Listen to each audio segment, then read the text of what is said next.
Hey everyone, thanks for tuning in. If you're new here, consider subscribing. It really helps keep these stories coming. And while you're here, let me know in the comments where you're listening from. Now sit back, relax, and let's get into the story. The first thing I learned from the outbreak was that sound travels farther than hope.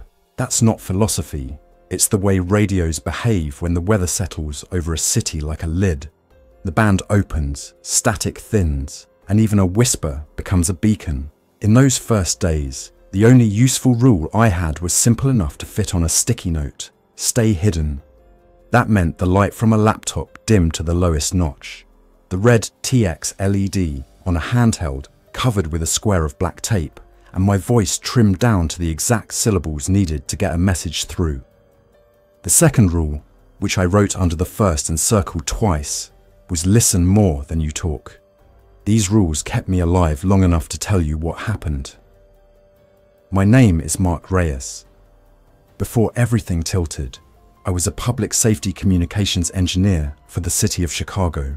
Contractor badge, coffee-stained polo with my name stitched on the chest, and a desk at the Emergency Operations Center on West Madison.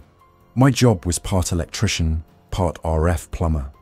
Keep the trunk system clean, keep the microwave links aligned, keep the generator's batteries topped so the lights would stay on when the ordinary world blinked. On paper, it sounds dry. In practice, it meant I touched every layer of how a city speaks to itself. From the button a dispatcher hits, to open a talk group, to the weather tower that spits out warnings on a loop, night after night, without ever getting tired. I used to think the city would always be bigger than any problem. Maybe that's why the first warning that glued itself to my ribs didn't come from a headline or a rumor drifting up from the street. It came from the way the radio room sounded.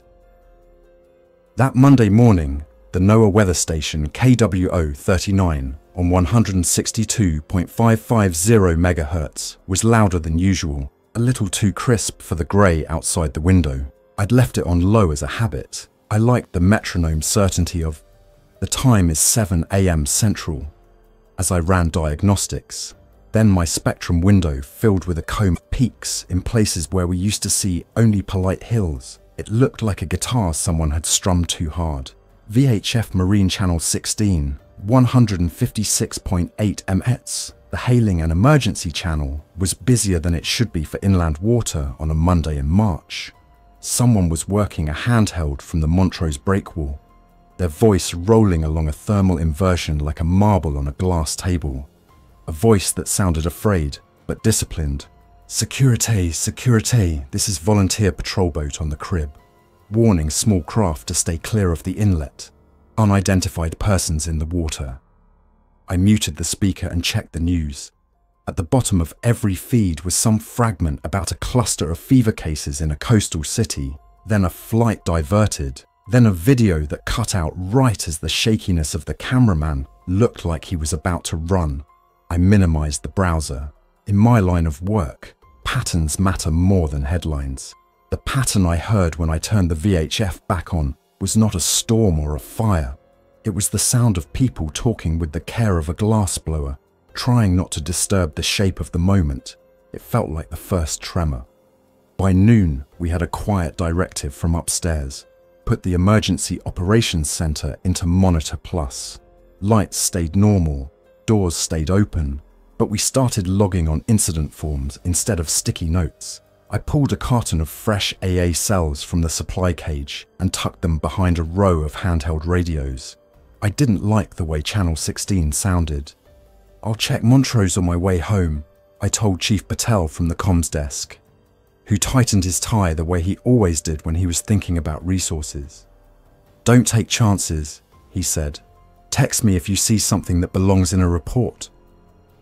Sunset came early that week, like it always does when your brain is full of bad signals. I eased my Civic North on Lakeshore Drive and watched Navy water between the concrete teeth of the breakwalls. The Montrose Harbour parking lot was half full of dog walkers and the last joggers of the day.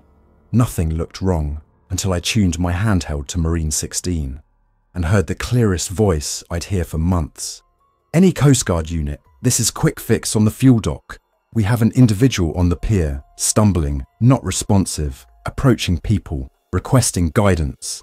There was no answer. I stood by my trunk and watched a pair of teenagers, frozen, unsure, back away from a man moving with the elbowy sway of someone whose inner gyroscope had failed. He was in work boots and a reflective windbreaker, head tilted a little to the side like he was trying to hear a thin sound. The teenagers retreated, and then the man did something simple that chilled me more than anything I'd seen on a screen. He angled toward them once they spoke, not fast, not with a shout, just the soft geometry of a compass needle finding north. He had chosen the sound. I told myself a dozen rational things in a dozen breaths, none of which changed the calculus. I didn't approach, I didn't film, I didn't shout. I got in my car, shut the door without slamming, and drove away. On channel 16 I keyed up, voice as flat as I could make it. This is a city contractor observer at Montrose Harbour. Be advised, individuals in the area exhibiting disorientation and sound tracking. Recommend maintaining distance and minimizing noise. I am clearing the area. I let go of the button and waited, because that's what you do. The reply never arrived. It rarely would again. That night, I slept in my work clothes with my handheld on the pillow. At 3:18, I woke to a text from Chief Patel. Stay close to EOC. We're standing up at 6 o'clock. Not full activation. Bring your tool roll. Beneath it, a lowercase message that wasn't for the log. Mark, avoid crowds. Minimize voice in public. When a man who believes in procedures tells you something that short, you write it on your mental sticky note and underline it. The first day of the official response, if you can call it that, taught me the third rule: be boring. I turned systems on, I checked patch bays, I tuned the backup fiber links just slightly off their default to avoid a ghost tone we'd been hearing at the edges of the P25 trunk. In the conference room, incident commanders talked through a decision tree like sailors tracing a coastline they'd never seen. We need to prepare for staffing shortages, someone said. And false alarms, someone else said. And the possibility that some calls won't be false. They started labeling things with helpful names. Anomalous behavior events, ABE clusters, sound-sensitive incidents. A man from public health put a sheet on the screen with an icon I'd only seen in textbooks, the universal biohazard symbol, next to a lime green dot labelled Phase 01. He used careful words that boiled down to "we don't know, but it's not nothing." Through it all, the radio room did what it always does, stitched the city together with a net of invisible lines. I kept one ear on dispatch talk groups and the other on the low hum of the building. Old equipment talks if you know how to hear it. The UPS makes a different sound 2 hours before it hiccups. The generator downstairs has a tick that deepens when the batteries are tired. By afternoon, the hum of the air handlers seemed to leave a little gap in the middle, like a missing tooth. It wasn't a malfunction. It was quiet, where there should have been people, and the radio filled it with fragments. At 16:07, a dispatcher on Citywide called an EMS Plan 1 near a downtown hotel, then downgraded it a minute later because no units could access the lobby. The building had locked its turnstiles automatically when an alarm tripped. Security footage showed guests moving in a pattern that made the room look tilted. An officer used the word staring too many times. 10 minutes later, we had another plan at a Red Line station. There were people on the platform, facing the same direction, barely moving. Not frozen. There's a calm to that word. This was a clumsy sort of stillness, like they were caught listening for a sound only they could hear. By the end of the shift, public health referred to it as an agent, never zombie, not in any room with a microphone. Likely respiratory, likely contact, unknown latency. The phrase affected individuals replaced patients. Doors around the EOC magnet locked. The cafeteria closed early. On the way to my car, a street preacher at the corner of Madison and Wood sang in a clear tenor to a thin crowd. People kept their distance, but a few stood and listened, bodies angled toward the music. I made a note to bring gaffer tape from the supply cage the next day. I wanted to cover every LED on every handheld we might hand to a volunteer. I didn't want us attracting any more attention than the map on the wall already did. The second day, trains skipped stops without explanation, and the lake looked too smooth. The NOAA robot voice kept its tempo. I set the handheld to scan with a tight squelch and learned the city all over again by how the static felt. When I was a kid, my father taught me to find home by sound. The groan of our building's elevator, the way the window rattled when the bus braked at the corner. Now I looked for home in our systems. The clean handshake when a subscriber authenticated. The slight pop when the patch to the Fireground talk group engaged. The relief of hearing "copy" said in a human voice with no tremor. That afternoon, a tech named Thomas stopped by my bench. He was a CTA electrician with salt and pepper hair. Eyes like a man who had replaced fuses in every tunnel in the city. We'd worked a subway repeater project together the previous winter, tying in a soft handoff on a platform so line operators could talk without stepping into the wind that trains make. "You hear the red line?" he asked. "Wilson to Howard is a mess. Someone hit the emergency stop at Argyle. Crews say there are people on the tracks, not jumping, not running, just on the ballast, facing the rails. They step toward the trains when they hear the horn." "Noise," I said. "Noise," he said back, like a diagnosis. "I'm taking vacation days I have left." He said it without drama and slid a business card across the bench. On the back, he'd written his building's basement code. "If you need to stash gear north side, we have steel doors and a mechanical room you could stand up in. No windows. Good place to be in a storm." I put the card in my wallet and didn't say thank you too loudly.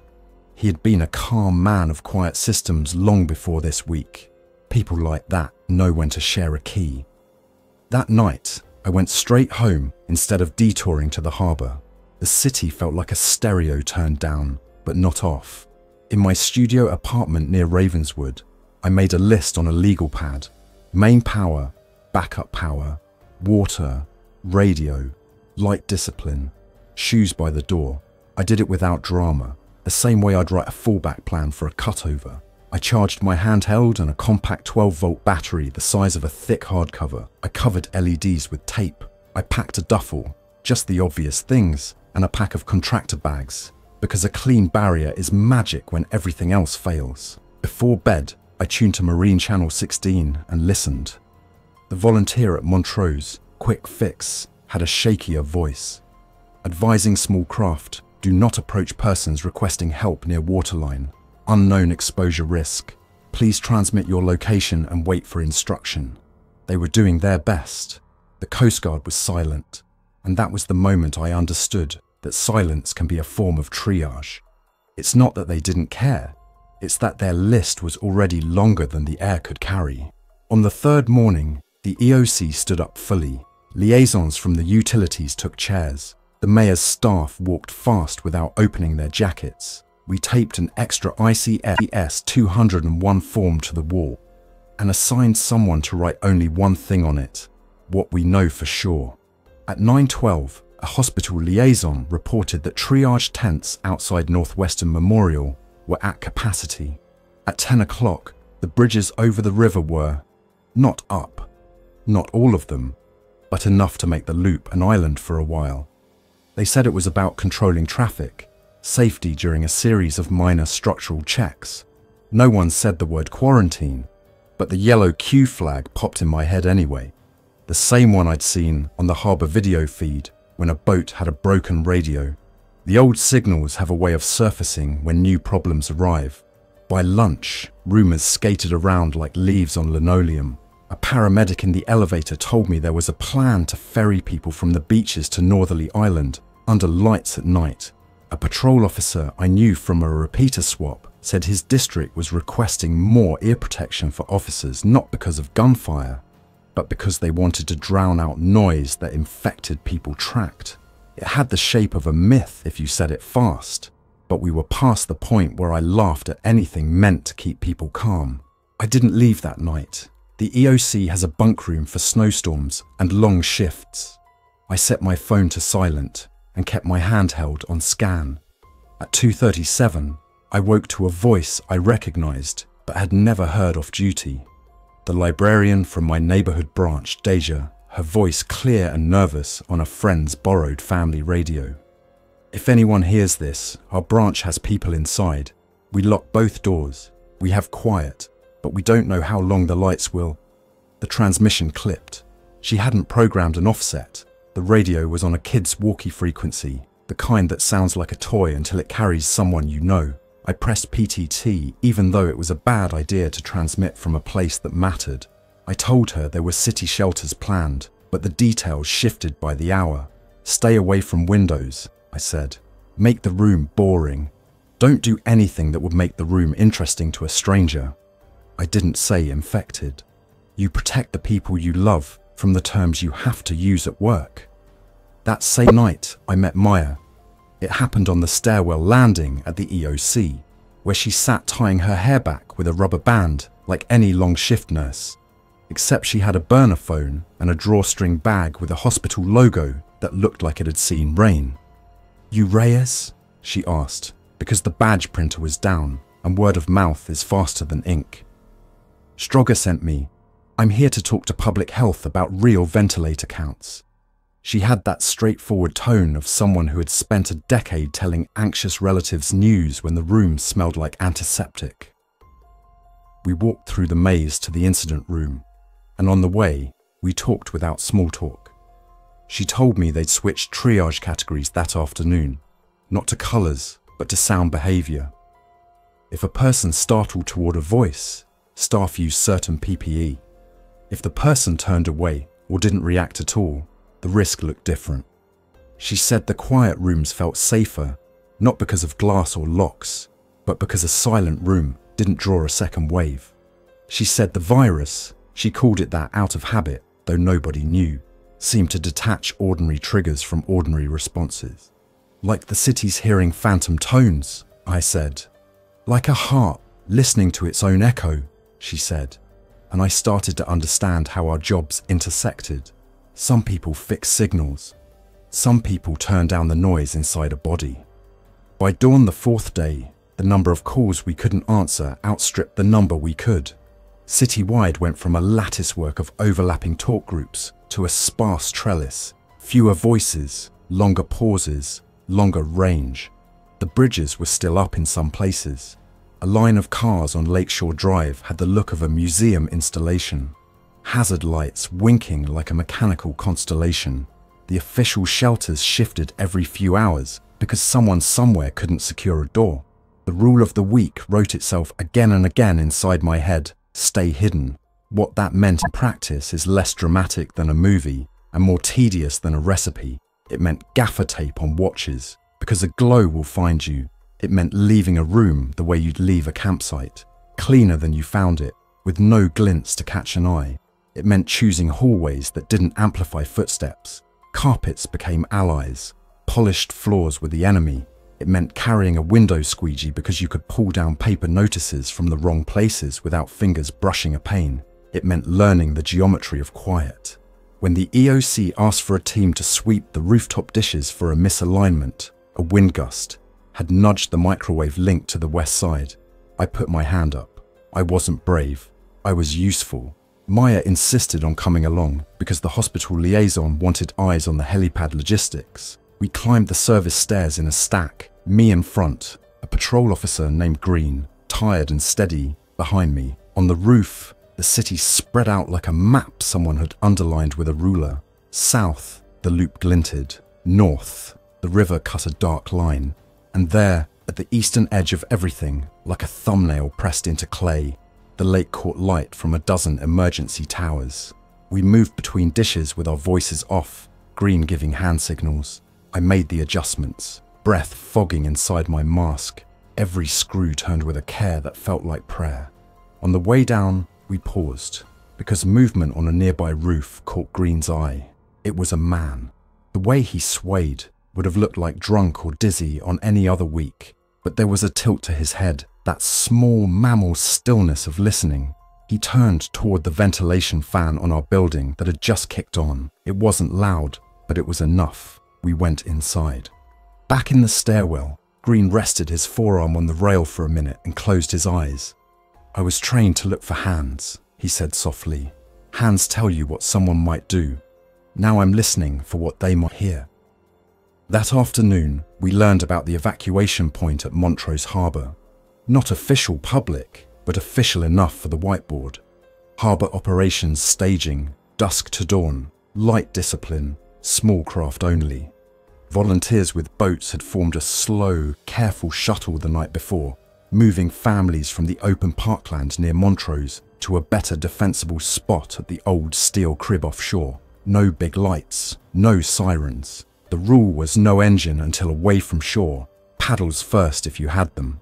Someone had found a stack of faded yellow Q flags, quarantine flags, from a boathouse storeroom, and tied them to rails as a visual to anyone who knew what they meant. It was a password without words. The hope made my chest ache in the good way and the bad way. Hope is noisy. It makes you step toward the thing that could hurt you. Maya and I asked for permission to go. The EOC needed a comms check. The harbour needed someone who could speak in both directions.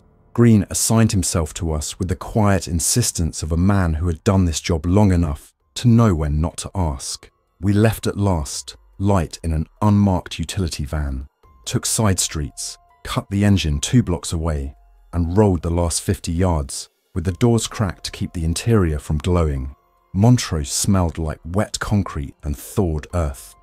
The skyline to the south had that late winter haze that makes the city look like it might be a mirage if you get too close. The volunteer boaters were organised with the tidy kindness you see at a church supper, except no one raised their voice. Quick Fix turned out to be a mechanic named Adrian from the boatyard, hair tucked under a knit cap, voice gone hoarse from whispering into a radio. He had a small whiteboard slung on a cord around his neck and wrote assignments instead of speaking them. Pontoon 1. Family of 3.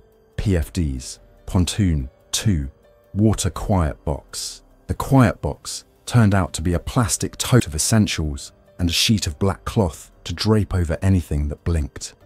We worked in a triangle. Maya checked people for fever without saying the word. Green kept his eyes on the edges, and I set up a simple relay using a spare antenna lashed to a signpost, skimming VHF over the breakwall toward anyone offshore. A teenager named Kat, who said she used to race dinghies out of the Columbia Yacht Club, taped down a corridor of glow-in-the-dark arrows on the pavement and then covered them with paper we could peel up when we needed to show someone where to walk without lights. The Q flags fluttered in a just barely breeze like small yellow lungs. We got through the first hour, then the second. The rules held. When people cried, they did it into their sleeves. When kids asked questions, Maya kneeling down to answer, she gave every answer in the grammar of a lullaby. We will go one at a time.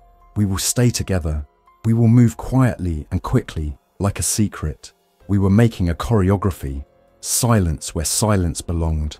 A hand squeeze where a shout would have been.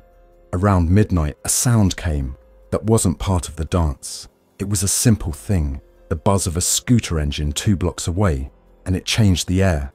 We all felt it, heads turned in concentric ripples. People nearby, a few of them, angled toward the street as if to see better, then a few more. Adrian lifted the whiteboard and scrawled halt in letters so large that the pen squeaked. Everyone froze. The engine noise rose and approached, and then, after what felt like a month of not breathing, it dwindled.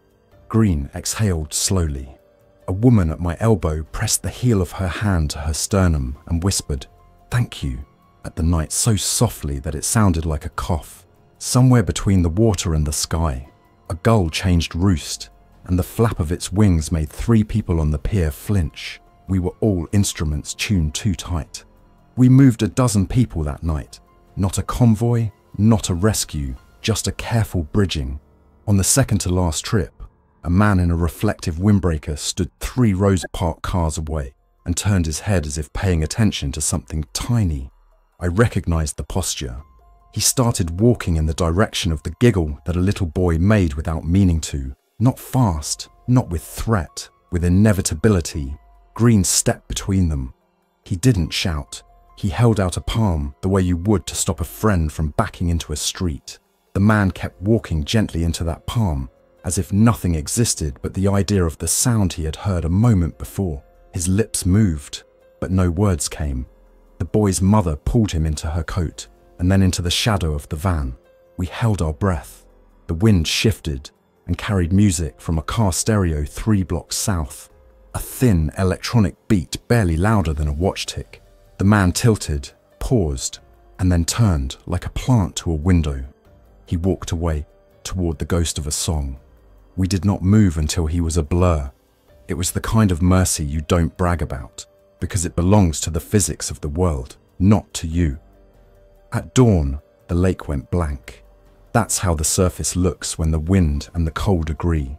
We shut down the shuttle for the morning and whispered thanks we didn't deserve to the volunteers. Adrian put a hand on the Q flag and said softly, "We need a different signal. People who don't know this one will learn, and then it's not ours anymore." He was right. Every code becomes a story, and stories travel. We drove back along side streets where the signs looked too bright. Chicago without the ordinary noise is a museum. Every detail of the brickwork sharp. Every pigeon a curator. At the EOC, someone had scrawled a new rule on the whiteboard. No assumptions about sightlines. A hallway that used to be benign had become a corridor if a door was left open at the end to a brighter room. We closed doors. We made turns that kept us dull. Then the grid started to sag. You can tell when a city's power is tired. Elevators make longer sighs. Streetlights fail in patterns that look like lace. The UPS began to carry more of the load for longer stretches at night, and the generator started to earn its food. Green had a habit of twirling a carabiner when he thought. During that afternoon's briefing, he put it down. "We need fallback places," he said. "Not shelters, with a capital S. Just places where a handful of people can sit for a day without attracting attention." Maya nodded. "Rooms that sound like the inside of a closed book." I thought of Tomas and his basement. The way he had said mechanical room you could stand up in, and no windows. I asked to step out, called the number on his card, and used a voice that made as little footprint as a toe in snow.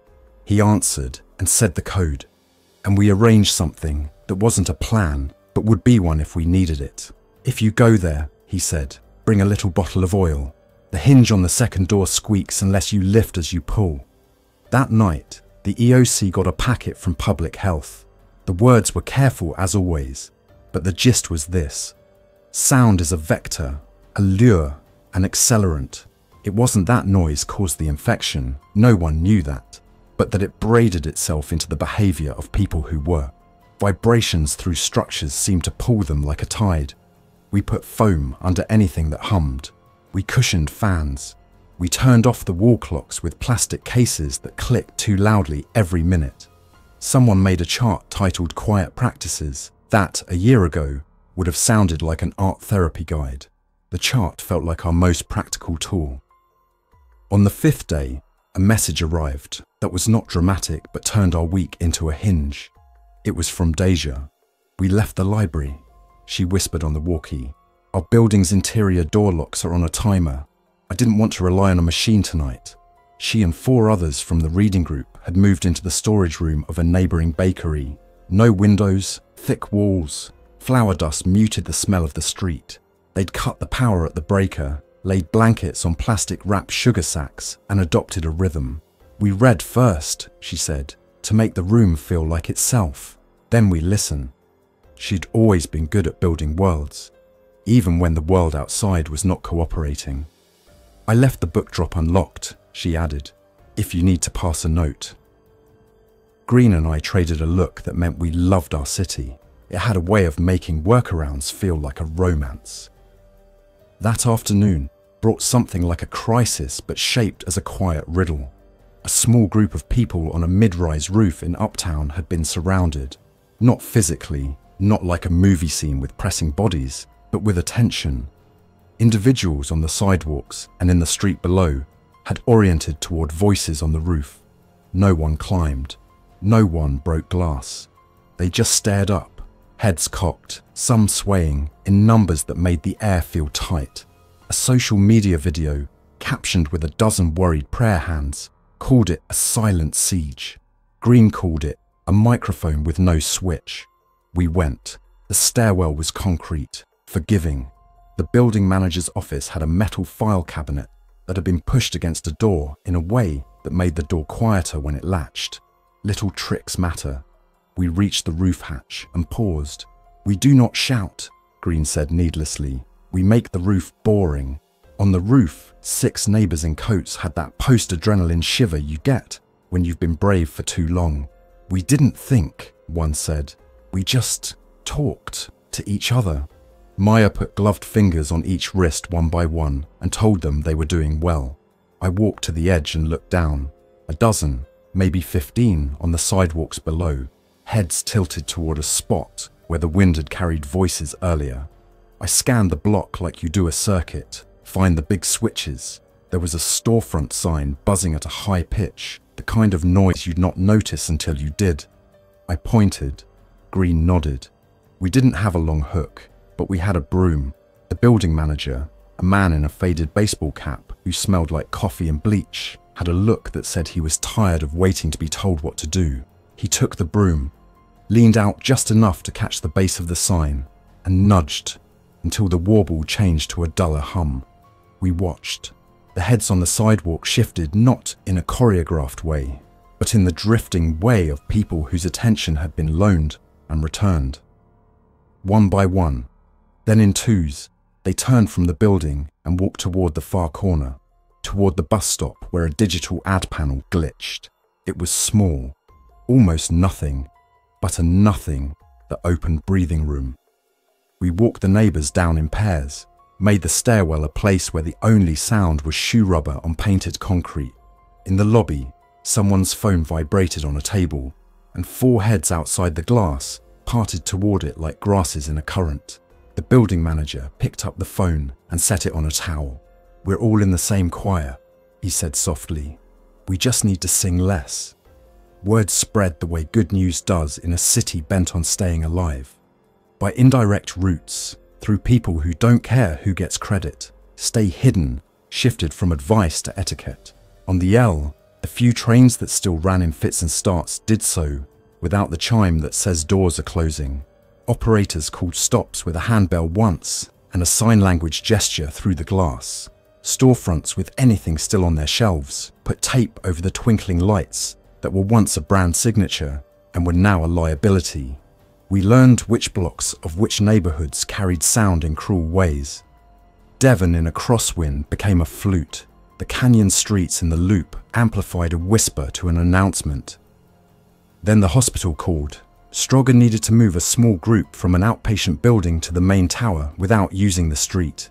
A connection of corridors and service alleys would do, but needed someone to make the path quiet. "That's us," Maya said. "That's you," Green said to me, and I nodded, because I understood something suddenly. I had never been a hero, but I was a good stagehand. I knew how to make space behave. We didn't wear capes. We wore nitrile gloves that made the small rubbery sound you can feel in your gums. The route I chose crisscrossed with the precision of a mouse avoiding the cat.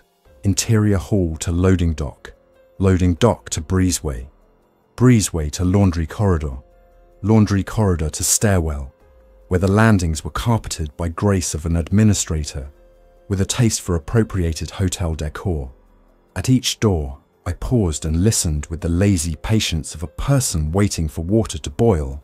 The city outside had its own pot on its own burner. You had to match your timing to its rolling simmer. Halfway through, a door at the end of the breezeway bumped. We froze. On the other side of the frosted glass, a shadow paused, not pressing, just oriented. The footsteps had that uneven tempo we were all learning to pass. The person on the other side tilted, listening to the hum of the vending machine to our left. We did not reach for weapons. The door had a lock we had already set, and the glass was thick. I depowered the vending machine at the plug. The hum died. The shadow waited, head cocked a notch, then drifted toward the elevator bank, where, no surprise, an out-of-order unit beeped an error code every 30 seconds. We made the transfer. In the stairwell, I counted breaths, In the final hallway, a wall clock ticked too loud, and Maya reached up and took it down like it was breakable, which it was. Everything was, and carried it with its face protected against her shoulder. In the receiving room, the charge nurse laughed once, without mirth, and put a hand to her temple. "I used to tell people to speak up," she said. "Now I tell them to make their mouths smaller." The day after, the grid hiccuped in a way that made staying at the EOC feel like a bet we didn't have to make. Patrol staffing thinned. The need for calm did not. Green recommended we shift our base of operations for a few nights to a place quieter by design. Choose boring. Tomas's basement became Plan B. The building was brick, old Chicago, with stairs that had seen a century of groceries. The mechanical room was exactly as he'd promised. Tall enough to stand, no windows, a fan you could turn off without complaint. We made it livable without making it home. Contractor bags under a tarp became a clean floor.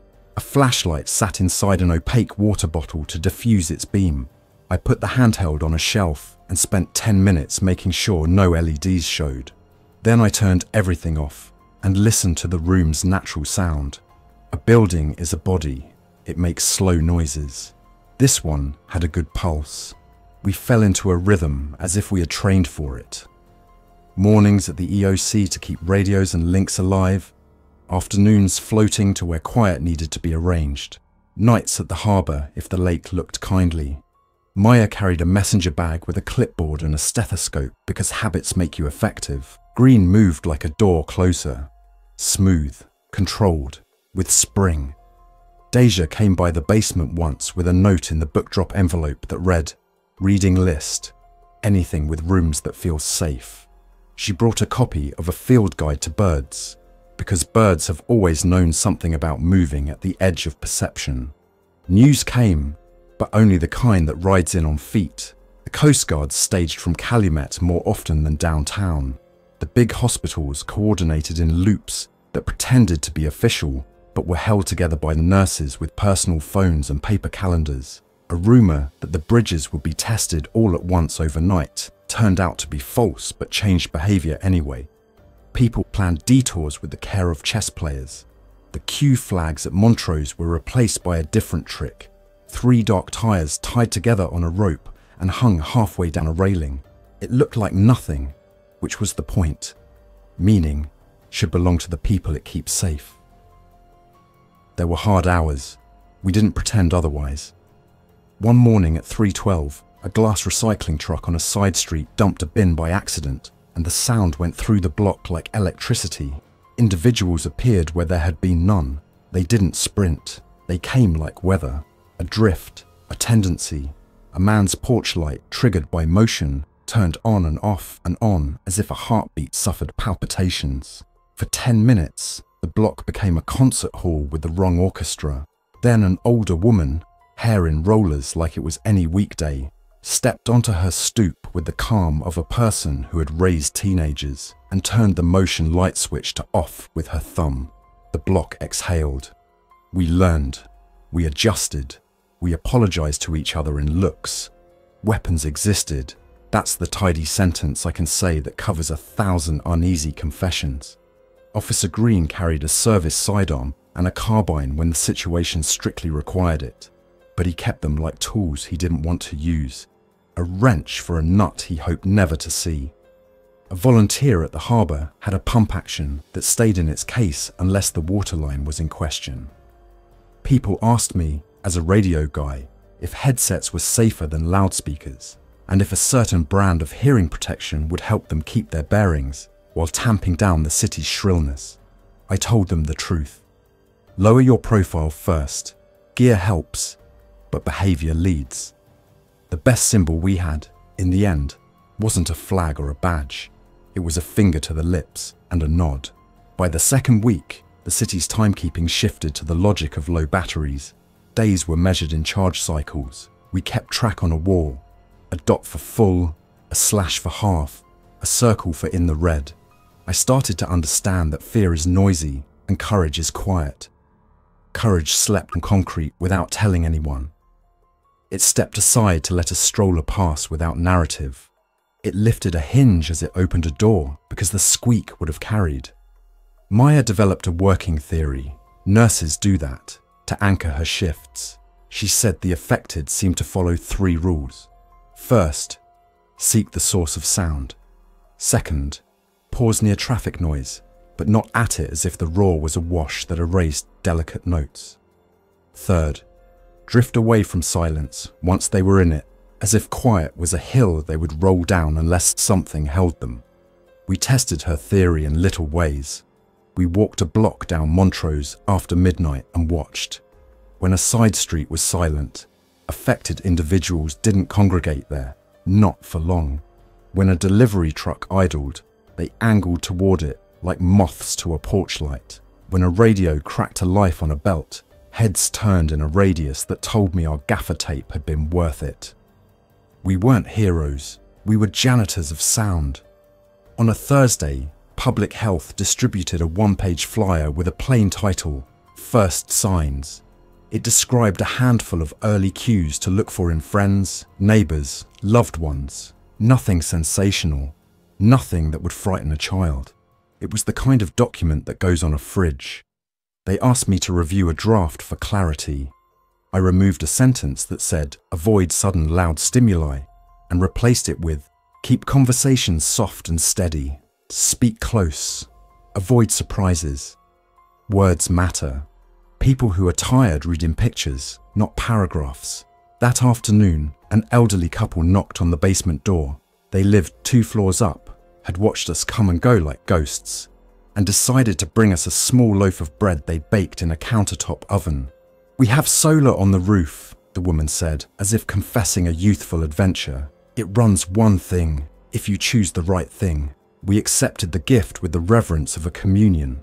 The bread tasted like the city used to in winter when you ducked inside a bakery to get warm. We talked in murmurs about the old days when the street festival on Lincoln made the traffic a happy kind of mess. I realized standing there that the city we missed was not the noise exactly, but the way noise used to mean life. One of the hardest nights came when a rumour, always these, spread that a ferry would run from Navy Pier at midnight. It wasn't true. The pier was dark. The Navy Pier flyover lights had been cut to avoid turning the river into a stage. But people, bless them, walked that way in 1s and 2s, reflecting off each other's hope. We debated whether to go and redirect, and we decided it would do more harm to put more feet on that path. So we posted a note in Deja's book drop and asked the library network, the quiet one, the one with paper, to spread the word the other way. If you hear a rumour, stay. There will be another if the first was real. It sounds like nothing. It saved someone's ankles a long walk in the cold. There were moments of beauty I don't talk about often, for fear they'll grow brittle as eggshells if repeated. A pre-dawn on the harbour when fog made the shoreline go away and the lake became a saltless ocean, and for an hour our small lights under black cloth looked like a constellation only we could name. A block party of the quietest sort, where we placed cups of water at the top of each stoop like an urban trail angel had passed. A toddler on a staircase, not crying, just solemn, allowed to draw with a dull pencil on the back of a takeout menu, his mother's hand on his shoulder, a little kingdom of hush humming like a rolled carpet. I think about a man on a bicycle more than I should. He came up Clark against the light, no headlights because he had taped over them with cardboard, wearing a reflective vest turned inside out, so the reflective bits were hidden. He rode with his chain squeakless, and I knew he had oiled it, not out of pride, but out of love for our shared project of going unseen. He stopped at our corner, put one foot on the ground, and looked at us like we were another species in a zoo he was gently rescuing. "You part of the radio people," he whispered. "I run meals for the quiet folks. If you need a note carried, leave it in the corner of the poster kiosk on Leland, behind the recital ad with the violin, folded like a tent. Don't write names. Draw a triangle on the top right if it's urgent." He rode away like a letter in motion. I watched the spot he had occupied and felt a clean ache where fear had been. We lost things. You can't move through a week like that without losing. I don't mean only the way sirens didn't mean what they used to. I mean details. Schedules, slogans, the comfort of automatic doors. The river became a mute witness. The lakefront trail, a place I had run on good mornings, became a chord we plucked carefully, never letting the note ring. The L track sang when a train crept by, and the song could be heard from 5 blocks if the wind was wrong. Operators used light touches on the controls like pianists. We also found things. The small door behind the stair in one of the EOC service rooms led to a crawl space with perfect acoustic properties for a makeshift studio. Maya used it one afternoon to record a series of calm voice messages we could play quietly for people needing to lower their breathing. Inhale, count 4, exhale, speak when you're ready. Her voice, played at a whisper, anchored more people than any speech could have. Deja wrote out story starters in longhand on cardstock and replaced the flyers on community boards with them. Text only, no pictures. The room was quiet, and that was good. The room was quiet, and inside it a small sound meant something kind. People took them and put them in pockets, little holy cards of patience. When the second week ended, if you can call anything an ending during an outbreak, the city had a new heartbeat. We moved like we were walking on a thin sheet of ice that would hold if we behaved like it would. The infected, affected, were part of our landscape. We didn't make them monsters. We made them a factor. If you've ever designed a bridge, you know what I mean. Wind exists. You account for it.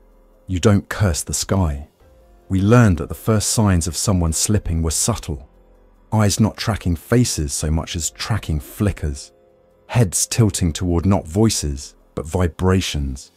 A reluctance to enter rooms with thick carpets because the footsteps didn't give them the information their rewired brains were seeking. One evening, I walked alone to the harbour to look at the water and write a report with my back against the wind. Adrian joined me. He had the whiteboard as always. He wrote, "You ever think this city is teaching us a new way to talk?" I nodded. He wrote, "What's your job now?"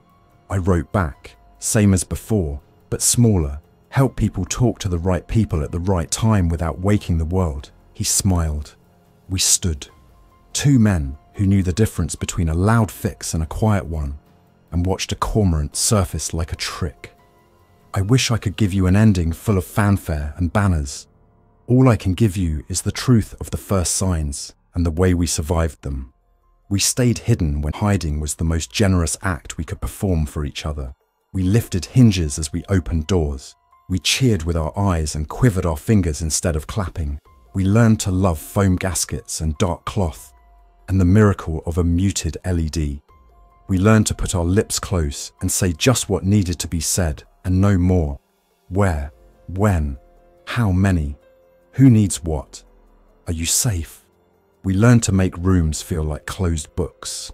After a month, whether it was 4 weeks or 30 days, I can't tell you because calendars get soft in a crisis. The city had a skeleton of routines that would carry it. Not enough, not forever, but enough for the next dawn. The EOC ran on a schedule tied to sun and charge cycles. The harbour became a symbol not of escape, but of careful exchange. The basement stayed our little embassy of quiet, where we staged the dull heroics of taping LEDs and testing batteries and writing small words on big signs. I kept my sticky note in my pocket and touched it when I needed to steady myself. It said, "Stay hidden." It didn't mean be afraid. It meant be kind without applause. If you're listening to this as a voiceover somewhere with the lights low and the door closed, I hope the room sounds like a friend. The first signs aren't really in the news or the charts. They're in how your neighborhood breathes, how your block carries sound, how your people learn to say hello with a fingertip and a nod. If you hear the city like I do now, as a puzzle of echoes, you'll know what to do. Choose the carpeted hallway. Turn the glowing watch face toward your skin. Tie a strip of black cloth around your radio so its blink doesn't become a beacon. When you have to speak, do it like you're telling a secret to someone you trust. If you must move, make your motion a sentence with no exclamation point. A city is loud when it's living. It can be quiet and still be alive. This is the hardest lesson we learned, and the one I'm passing to you. Silence is not surrender in the first days, when the virus wrote its grammar into the city's bones. We survived by stepping between the syllables. We made stillness a shelter, and we let small noises be our footprints.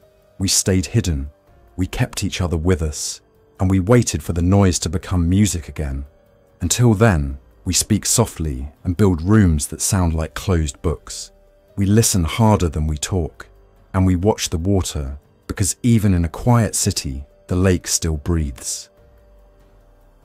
Thanks for listening. If you enjoyed this story, don't forget to like and subscribe. Your support keeps these creepypastas coming. Until next time, stay alert, stay safe, and never ignore the feeling that something is watching.